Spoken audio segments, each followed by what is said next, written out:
സാത്താ മൂവിയിലും ശ്രീജിത്താണല്ലോ വില്ലനായിട്ട് വരുന്നത്. എങ്ങനെ ആളെ കാസ്റ്റ് ചെയ്യാന്ന് തീരുമാനിച്ചേ? എനിക്ക് കോൺഫിഡൻസ് ഉണ്ടായിരുന്നു അവനില്. ഞാൻ പറയണ ഇപ്പൊ കറക്റ്റ് ആയിട്ട് അവൻ ചെയ്തു തരുന്നത് എനിക്ക് നല്ല ഉറപ്പുണ്ടായിരുന്നു. പിന്നെ വേറെ ഒന്നുമല്ല, ഭയങ്കര ഡെഡിക്കേഷൻ ആണ്. ഞാൻ ഡെഡിക്കേഷൻ ചെയ്യുമ്പോൾ പുള്ളി ഡെഡിക്കേഷൻ. അതിൽ ഇതിലെ എന്റെ അസിസ്റ്റന്റ് ആണ് മെയിൻ ആണ്. കാടലിൽ എന്റെ ആക്ടർ ആയിരുന്നു, ഇതിലെന്റെ അസിസ്റ്റന്റ് ആണ്. പിന്നെ എന്റെ കൂടെ കോ പ്രൊഡക്ഷൻ ചെയ്തിട്ടുണ്ട്.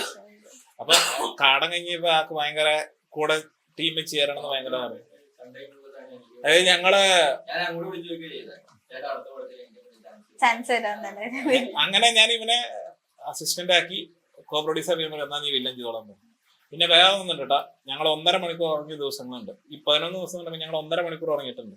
അതായത് ഇപ്പൊ നമ്മള് 12 മണിക്ക് കിടന്നു കഴിഞ്ഞാൽ 2 മണിക്ക് ഈ ആ ടൈം എന്ന് പറഞ്ഞാൽ നൈറ്റ് ഷൂട്ടിങ്ങിനാട്ടോ. നമ്മള് ഇൻഡോർ ഒക്കെ ഷൂട്ട് ചെയ്യുന്നത്. ഞാൻ ഇവന് കണ്ട പ്ലസ് പോയിന്റ് എന്ന് പറഞ്ഞാൽ, ഞാനിപ്പോ 1 മണിക്കൂർ കിടന്നുറങ്ങി കഴിഞ്ഞാൽ അലാറം വയ്ക്കാൻ പറയും, പിന്നെ വിളിച്ച ആള് റെഡി പെട്ടെന്ന് പോയി. അതെനിക്ക് ഭയങ്കരമായിട്ട് തോന്നിയിട്ടുണ്ട്.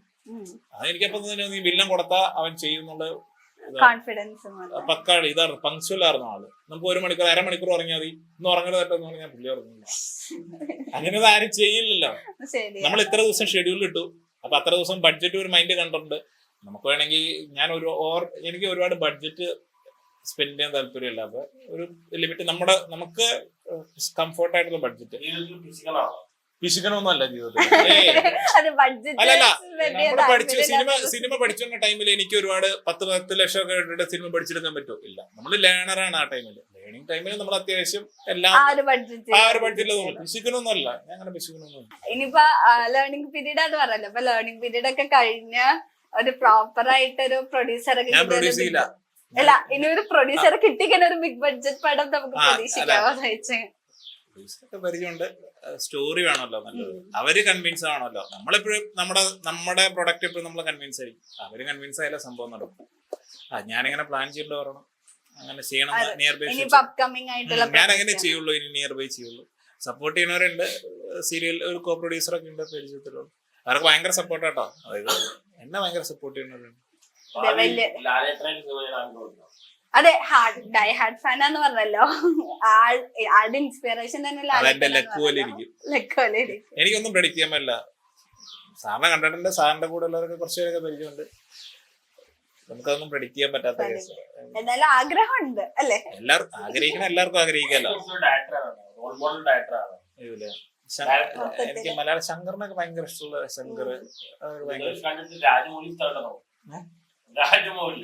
ചേട്ടൻ എപ്പോഴും ആ പടം കാണുമ്പോ അതിൽ ഓരോ സീക്വൻസ് കാണുമ്പോ ചേട്ടൻ പറയും രാജമൗലി ആ ഒരു നിങ്ങക്ക് അതിന്റെ ഇതുണ്ടെന്ന് പറയും. എനിക്ക് തോന്നിയിട്ടില്ല.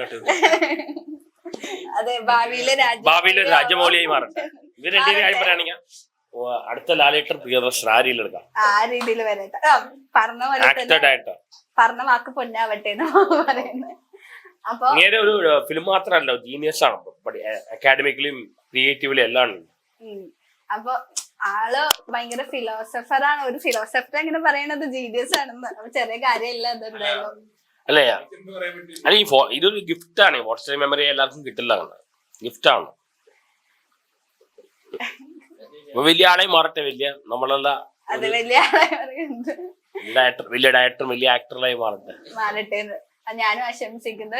ഇപ്പൊ സന്തോഷം പറഞ്ഞ പോലെ തന്നെ അടുത്ത ഇപ്പൊ നമ്മുടെ മലയാള ഇൻഡസ്ട്രി തന്നെ വലിയ ഡയറക്ടറും ആക്ടറും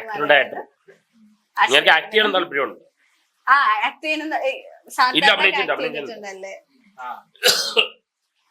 പക്ഷെ ഏറ്റവും കൂടുതൽ ഡയറക്ഷൻ ആണോ താല്പര്യം? അങ്ങനെ ചോദിച്ചാൽ എനിക്ക് 2 ഉള്ളൂ, ഡയറക്ഷൻ ആക്ടിങ് ഉള്ളൂ. ബാക്കിയൊക്കെ ഇപ്പൊ ഈ ഇത്രയും ചോദിക്കുമല്ലോ, എന്തുകൊണ്ട് ഇത്ര ബഡ്ജറ്റ് തോന്നുന്നത്. അപ്പൊ ഓർമ്മ കൊടുത്ത തന്നെ ബഡ്ജറ്റ് ആവും. നമ്മളെ ടൈം കൺസ്യൂം ചെയ്ത് ഫ്രീ ടൈം കിട്ടുമ്പോൾ നമ്മൾ ഇത് ചെയ്യും. അങ്ങനെ എനിക്ക് ഡയറക്ഷൻ കുറച്ചൊക്കെ ഇവൻ സപ്പോർട്ട് ചെയ്യും. ആക്ഷൻ അതായത് ഞങ്ങളിങ്ങനെ പ്രാക്ടീസ് റിഹേഴ്സൽ ഉണ്ട്. ഇപ്പൊ നാളെ ഫൈറ്റ് സീക്വൻസ് കിട്ടുകയാണെങ്കിൽ ക്യാമറ ഇല്ലാത്ത ടൈമിൽ ഞങ്ങൾ ഫ്രീ ആയിട്ടിരുന്ന് ആക്ഷൻ പഠിക്കും, പ്രാക്ടീസ് ചെയ്യും. സ്റ്റെപ്പ് ഇതുപോലെ ഇങ്ങനെ ഫസ്റ്റ് സ്റ്റെപ്പ് സെക്കൻഡ് സ്റ്റെപ്പ് ഒരു 5-6 പ്രാവശ്യം എടുക്കുമ്പോൾ ഞങ്ങൾ ഓക്കെ ആവും. ക്യാമറ ഒന്ന് ചെയ്യുമ്പോ ഒരു കാടന്റെ ഫൈറ്റ് ഒക്കെ ഞങ്ങൾ ഒരു 1/2 മണിക്കൂറിനുള്ളിൽ തീർത്തിട്ടുണ്ട്. പക്ഷെ അതിന് 3 ദിവസം പ്രാക്ടീസ് ചെയ്തിട്ടുണ്ട്. പ്രാക്ടീസ് ഡേയ്സ് പ്രാക്ടീസ് ചെയ്തിട്ടാ ഫൈറ്റ് ചെയ്യുള്ളൂ. അല്ലാണ്ട് ഒറ്റടിക്ക് ഫൈറ്റ് ചെയ്യാന്നൊക്കെ. പിന്നെ സിനിമയിലെ ഫൈറ്റ് എന്ന് പറഞ്ഞ ഒരു നല്ലൊരു മൂവ്മെന്റ് അല്ല ഫുള്ള്. സാധാരണ നാടൻ അടി പോലെ അല്ലല്ല. പ്രാക്ടീസ് ചെയ്തിട്ട് നിങ്ങൾ ചെയ്യാറുള്ളൂ. അപ്പൊ ഈ പറഞ്ഞ പോലെ തന്നെ ഇനിയും വലിയ വിധങ്ങളിൽ എത്തട്ടെ എന്ന് ആശംസിക്കുന്നു. എന്തായാലും ചെറിയൊരു കാര്യമില്ല, ഭയങ്കര ബഡ്ജറ്റ് കുറഞ്ഞിട്ട് അതാണ് സിനിമ ഫീൽഡിൽ എല്ലാവരും പഠിക്കേണ്ട ശരിയാ, മിനിമം ബഡ്ജറ്റില. കാരണം പലപ്പോഴും ബഡ്ജറ്റ് കുറഞ്ഞ രീതിയിൽ ക്വാളിറ്റി നഷ്ടപ്പെട്ട ഒരുപാട് പടങ്ങളുണ്ട്. അപ്പൊ ബഡ്ജറ്റ് കുറഞ്ഞ ക്വാളിറ്റി മെയിൻറ്റെയിൻ ചെയ്യാൻ ബഡ്ജറ്റ് കുറഞ്ഞ ക്വാളിറ്റി മെയിൻറ്റെയിൻ ചെയ്യാൻ ശ്രമിക്കാന്ന് പറഞ്ഞ ചെറിയ കാര്യമില്ല.